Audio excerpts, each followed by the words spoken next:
let's kick it off. Thank you, ladies, for coming. And so I'm Lorraine Maguire. I'm a transformational hypnotherapist or a rapid transformational therapist, but that's a bit of a mouthful.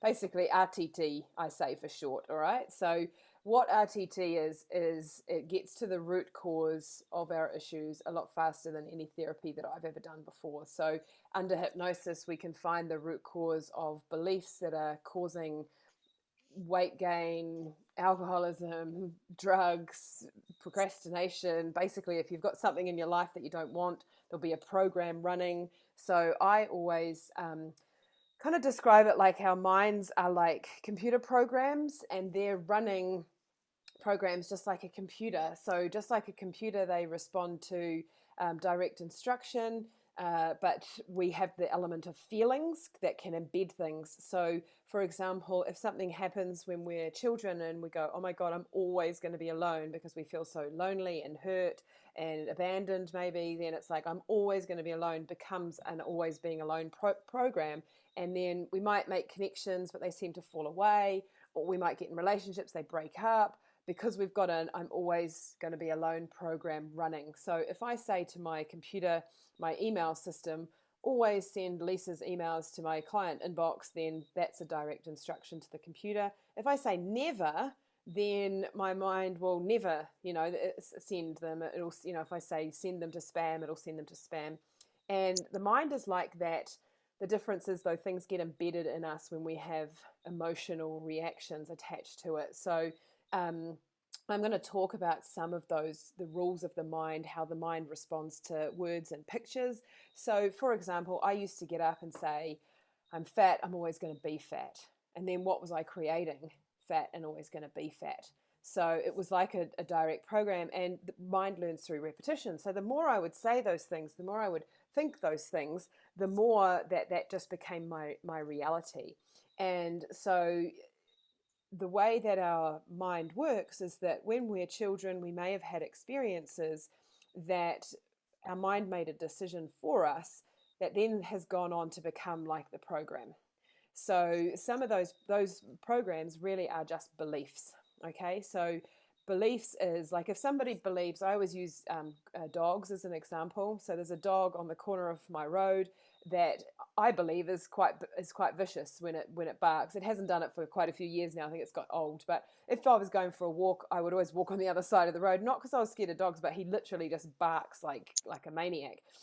He can't get you. He's behind gates. But if I was walking down the road with someone who had a real fear of dogs, because maybe when they were a child they were attacked by a dog and the imprint of fear of dogs was in them, and I believe dogs are fluffy, cuddly things that want to lick you and cuddle you and jump all over you and love you, we would go down the road together, and that dog would bark at us, and the fear person would go, oh my God, that dog's attacking us, it's going to kill us, it's going to come and get us, it's going to bite us.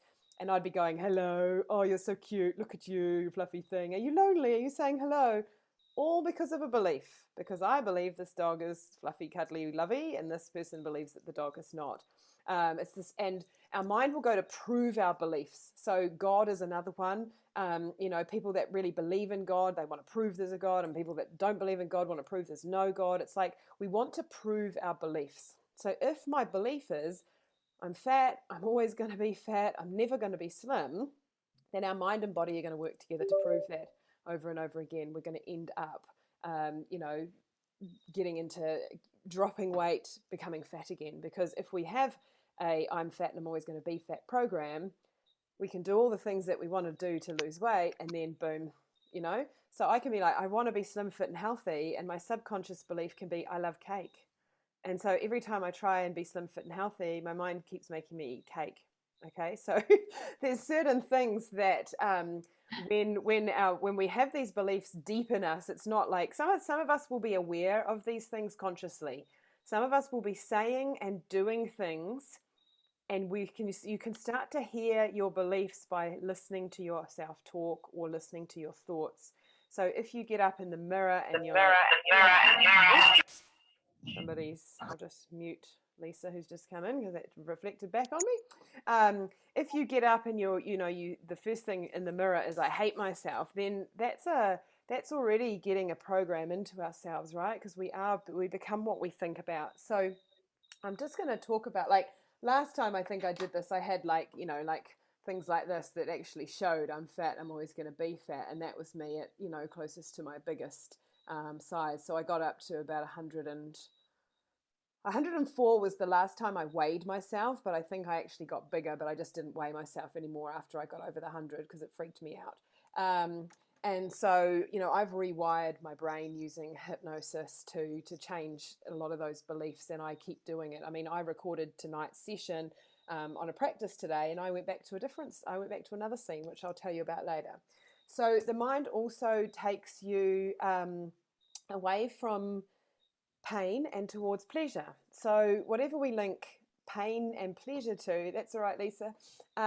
Whatever we link pain and pleasure to, then our mind will take us away. So, for example, how do we link pleasure? I love. So love is a pleasure word to the mind, to the computer program. So if I'm like, I love, like I used to literally sit on the couch behind me and I'd be like, I love ice cream. It's better than sex. And I was single for 11 years. So to me, it really felt like it was better than sex.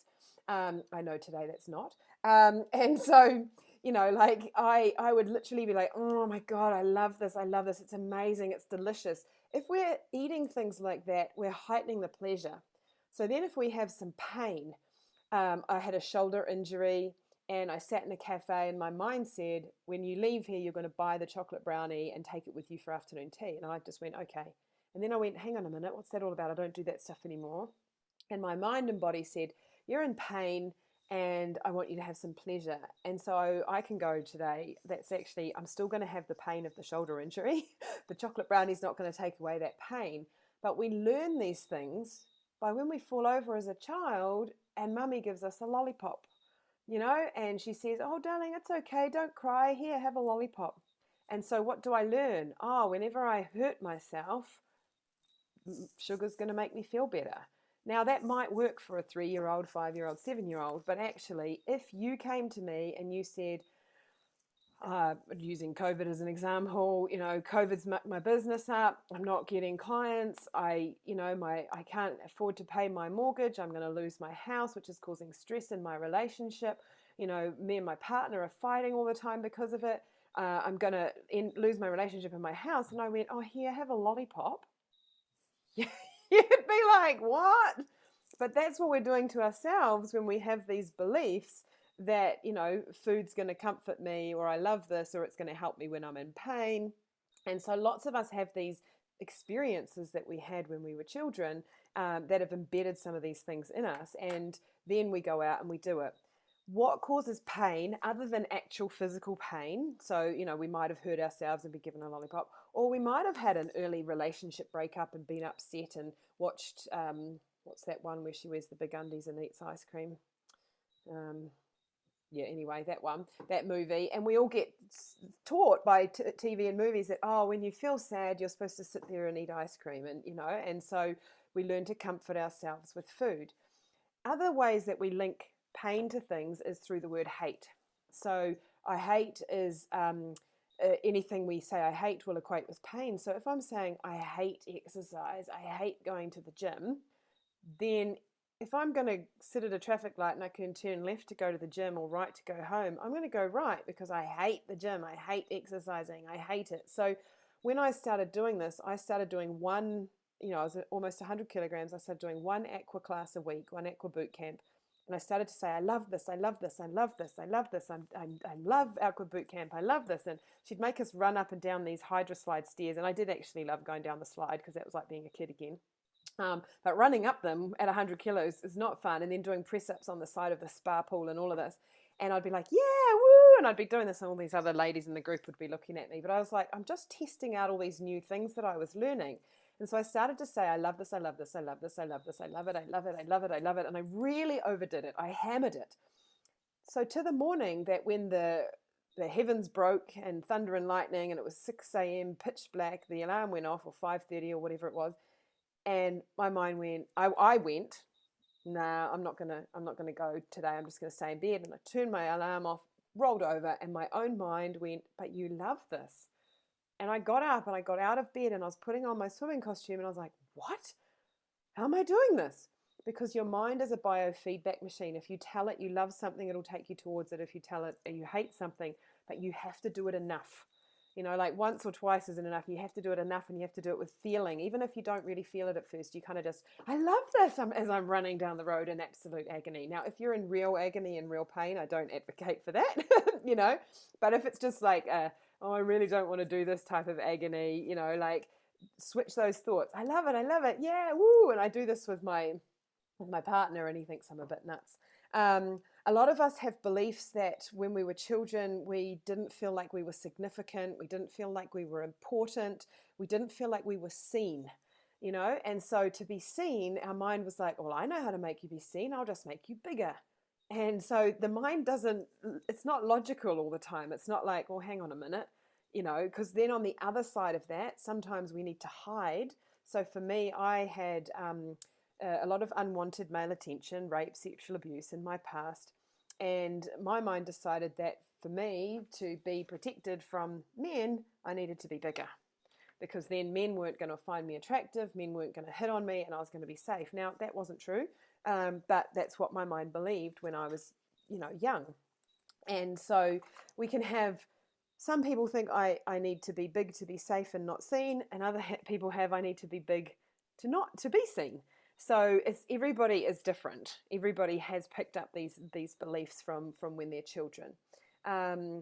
Things like believing that our feelings don't matter when we're children. If our feelings didn't get validated enough, if our feelings didn't get seen, if when we were upset somebody didn't say, are you okay? Would you like to talk about it? What's going on? Or I can see that you're feeling really angry and it's normal to feel angry.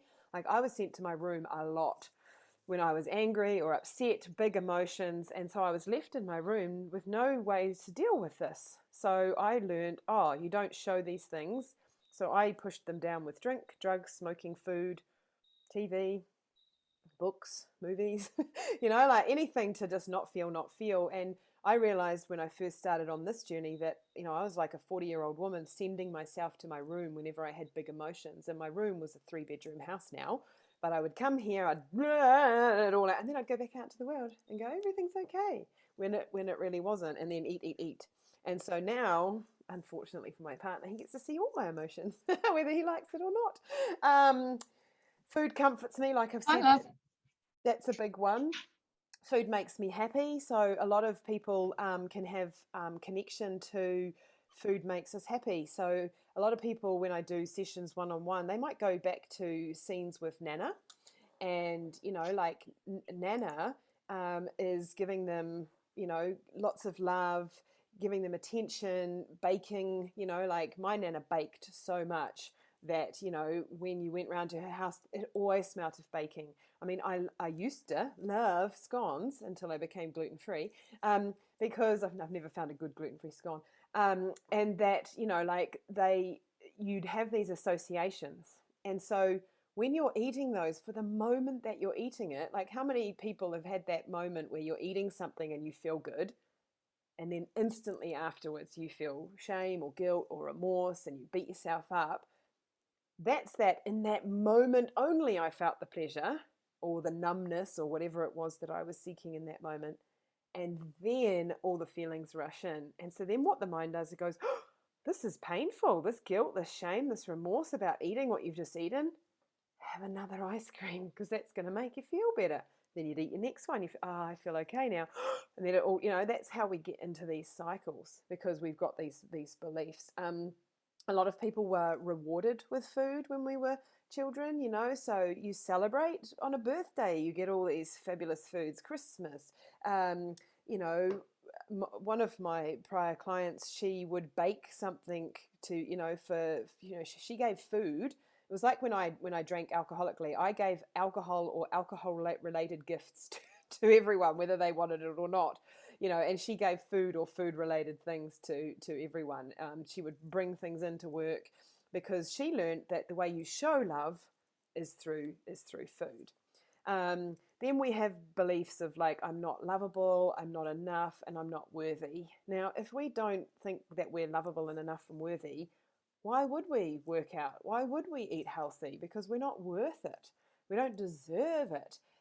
If we don't believe in ourselves and believe that we're worth it, why would we be doing the things that make us our healthiest selves? We just wouldn't, because like we just don't think we're worth it. So we don't put in the effort. We don't feel motivated. We're like, oh, what's the point? We get into that. What's the point? It doesn't work for me anyway.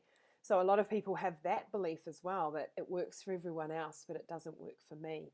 So what I've learned is that these beliefs and many others like it um, can cause us to have excess weight, overeat, binge eat, have cycles of eating. So, for example, there's the addictive eater. So, if you look at the types of eaters and clients that come and see me, they fill out a form, and then they can be, I give them some information on what type of eater they are.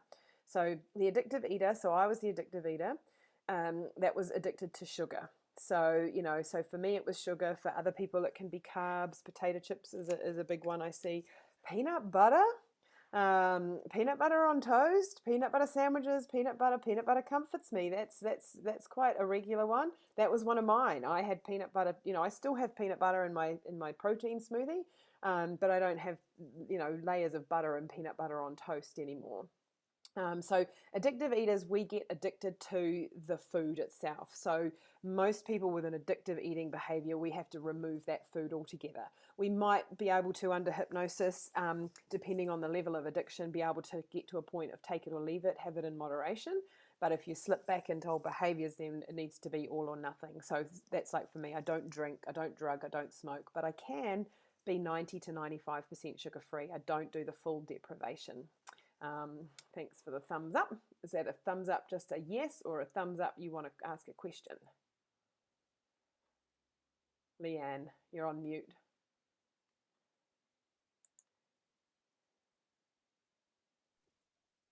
I don't know why that happened. Oh, okay. That's all good. Yeah. No Sorry. problem. I don't know what. Yeah, I'm not sure what happened there. You'll just say, yes, I agree. Yeah. Brilliant. So then you've got the, okay, so addictive eater, then you've got an emotional eater. Now, an emotional eater will eat any emotion. So I'm happy, let's celebrate with food. I'm sad, let's comfort with food. I'm angry, let's eat the food. So, a lot of us, and that's where we've been taught to suppress our emotions. And so we're pushing down any emotion, or using food to create an emotion, to make us feel an emotion, to make us feel happy, to make us feel relaxed. I recently had a guy who night ate, which was really fascinating, because under hypnosis, his mind was like, well, you're so rigid in the day but I want you to feel happy, so I get you up in the middle of the night to eat sugar in the middle of the night, and so then you've got habitual eaters. So habitual eaters just have some bad habits. So, and they've become ingrained. So a lot of our bad habits can be tracked back to school. Morning tea bell, 10:30, 10:30. Oh, I feel like I need to eat something. Afternoon, after school, maybe our parents said, oh, just grab a biscuit or something, and you'll have dinner soon. So 3:30, 4 o'clock. Oh, I feel hungry. I feel like I need to eat something. It's not necessarily a real hunger. It's like an urging to eat something. Me and my partner talk about this all the time, because he cannot see that he is a habitual eater. And we were talking about it the other day, popcorn at the movies. Like, I was like, we don't actually have to have popcorn at the movies. Yes, we do. It's like an ingrained habit. You have to have popcorn at the movies. He eats peppermints in the car, and he lets me talk about these things, so I'm not talking out of turn. And he eats peppermints in the car. And that tracks back to when he was a kid, and his mum would give them peppermints on a long car journey. Now, they might have got 2 or 3 on a car journey. He pops them, and he cannot be in the car without a bag of Curiously Strong mints.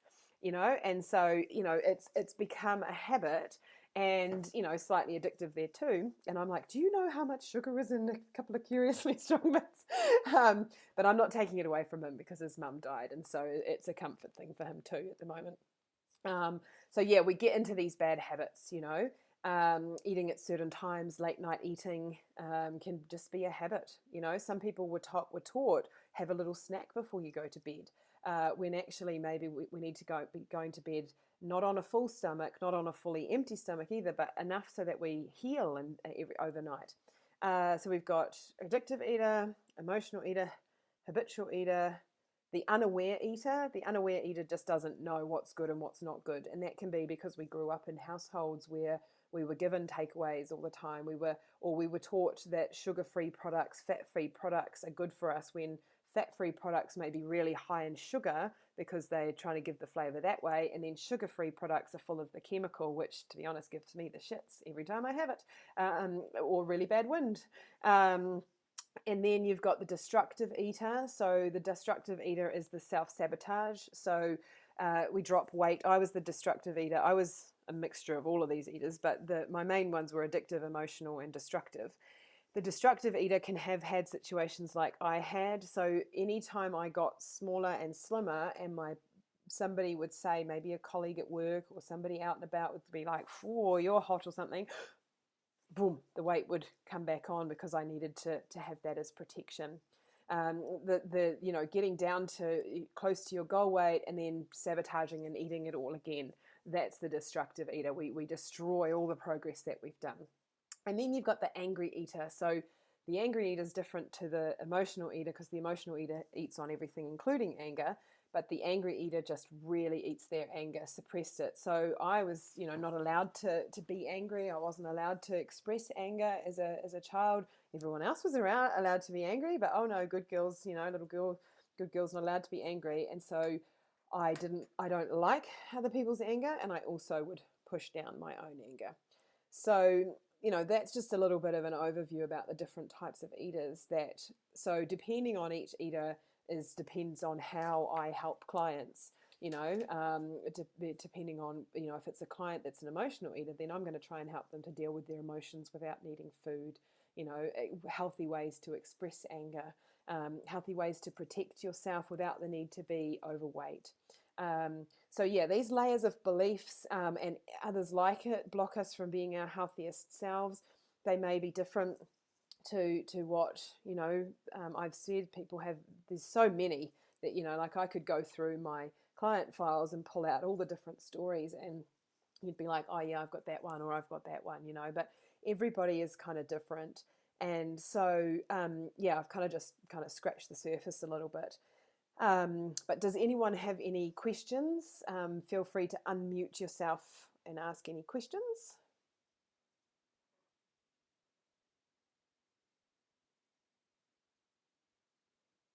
No? Cool. All right. So does that make sense to people? Are you like, yep, awesome. Thank you. Yeah. So what we're going to do now, has anyone been hypnotized before? No. Okay, that's cool. So So hypnosis is entirely safe. It's a relaxed state of awareness. Okay, so it's a place where we can talk between the conscious mind and the subconscious mind. So the subconscious mind is where all our beliefs are stored, where our, we have a making the bed program, a brushing our teeth program. Like if you get into the car and you drive down the road, the subconscious is where things become natural and embedded in us. We just do them, and sometimes we're like, why am I doing this? I don't want to be doing this. That's where we've got a subconscious program. So I can't make you say or do anything you don't want to do. And you can't stay in hypnosis as well. So if the internet connection drops out or something happens with your internet connection, you might fall asleep for a little while and then wake up and realize, or you'll go, Noreen's not saying anything, and you'll open your eyes and realize that something's happened, right? It's different for everyone, so try and let go of any expectations that you might have. Some people are really light and wriggle around. So for me, I go to bed listening to one. I might start on my side or lying on my back, and then I might roll to the other side. Like I actually now can get up, go to the toilet, come back, and get back into hypnosis whilst I'm listening. But then other people feel like, oh my God, they feel really heavy. For example, if somebody mows the lawns in the neighborhood while I have a client, I'll go, I'm so sorry. And most people go, it's okay. Some people go, did they? Because they just were so deep that they weren't aware of anything that was going on other than what was going on for them. So many of you will be able to see exactly what I say. Okay, so when I first start off, I get you to look up. So I get you to, and my eyes flutter because I've been doing this for almost 5 years every day. So when I get you to look up, if you're not fluttering like this, that's okay. I'm going to do some breaths in, and then when I say close your eyelids, I want you to close your eyes, but your eyeballs are still looking up here until I say you can drop your eyelids or forget all about your eyes. Okay? So that's just to get you into the brainwave of hypnosis. You don't want to spend the whole time trying to keep your eyes up because you'll probably get a headache, okay? So you want to drop your eyes down, and then I will get you to imagine that you've got a magnet on here and here. So I'll get you to raise your arms in front of you, and I'll get you to imagine you've got a magnet, and then your hands, when they come together, you just want to drop them down to wherever feels comfortable, okay? Now, some people are going to be like, and down, like before, as soon as I start saying it, someone will be like down before I've even done any of my spiel, okay? Others of you might be really slow, okay? And it's like, it's taking time. It doesn't matter either way. Some of you might feel like nothing's really happening here. If that's you, then I want you to start moving it yourself, because by moving it yourself, you are telling your mind that this is what you want, okay? Because when you're not moving it, your mind's like, I'm not so sure about this, and there's no magnets there. What did you do, and so, yeah, just do it anyway. And then it's a certain point, because some of you have got your cameras off, I won't know who's come together and who hasn't. So I'll just say, if you haven't come together, just put your hands together and put them down into your lap, and then you'll put them down into your lap, okay? And then I'll get you to imagine that you're going down a flight of stairs. So some people will see a flight of stairs that is in their everyday life, okay? A flight of 10 steps. Some people will create a staircase. I have got a client who her staircase is always in a galaxy of stars, which I think is amazing, because I'm the person that can't see the flight of stairs, okay? So I close my eyes and I say, see a flight of stairs, and it's just total darkness. It doesn't matter, it still works, okay? So even if you can't see anything, don't worry, don't stress, just relax and just listen to my words, because somewhere in your mind, your mind will be doing this. Then I'm going to get you to, just checking my notes. Yes, so normally in these sessions, what I've done in the past is I've just done like a generic hypnosis. I want to be slim, I want to be fit, I want to be healthy, I'm eating healthily, I'm exercising regularly, lots of kind of positive suggestions, because hypnosis is about being suggestible. But tonight I'm going to guide you back to the past to find a belief that might be blocking you. Okay, so in a session, I would be holding your hand, not literally, but guiding you through the process and talking and interacting with you at every single moment. Okay, but with 9 of us, I can't do that. So you're just going to go with the flow and see what your mind shows you. Okay. You're all going to be on mute. So if I say things out loud and there's no one around, you can say them out loud. If you're like, actually, I'm not comfortable saying them out loud, or my kids are in the next room, my partner's over there, whatever, just say them along in your, yeah, that's right. Like your partner will be like, what's Mel saying? Yeah. You just say them in your mind. Okay. So I did it this afternoon, and to be honest, I couldn't be bothered saying them out loud. Normally I'm an out loud person, but today I just repeated it along with myself in the head. The kids, yeah. The kids would love it, yeah. What's Mum doing? Okay, I talk very fast, as you can hear now, right? I do talk slower when I do the hypnosis, but the pace isn't going to be right for everyone, okay? So some of you are going to be like, this is too fast. Some of you are going to be like, okay, I've done that. Next, my hands have come together. Come on, move on, So it's a generic pace, and we will just see what happens. If you feel emotional during the session and let out emotion, that's okay, because where the tears go, the healing goes. Okay, and so no one can see you, except me. I'm going to turn the recording off for this part of the session, or pause it, because nobody needs to see this. This is the personal part of the session. Anyway, you've also survived the real event. Okay, so Tonight, I'm going to be like, oh, okay, has sound gone weird? Anyone else sound gone weird? No? Something going on at your end there, Tracy, maybe? And so, oh yeah, so today when I did it, okay, so I say that you're going to go to a house between the ages of 2 and 11. So if you've lived in more than one house, your mind will pick a house, right? Because I've lost count of how many houses, 14 houses before the age of 21 or something. And so interestingly enough, when I did it today, I didn't go back to a house. I actually went to a scene where I was in a car and I was 3 years old and my mum had left me in the car. I was asleep in my nana's driveway and I must have been asleep when we got there and she just left me there because, oh, she's asleep, and she'll do it. I woke up, I was hysterical because I was alone, I was abandoned, I didn't feel safe, I couldn't work out how to get out of the car, and eventually I did, and I went into the house and I was really upset, and my mum couldn't handle how upset I was and turned away and walked away. And so I had all these beliefs of like, oh my God, I'm alone, I'm always going to be alone. And then my nana comforted me with food. Okay, so there's oh look, food comforts you when you're feeling safe, unsafe and scared and lonely and whatnot.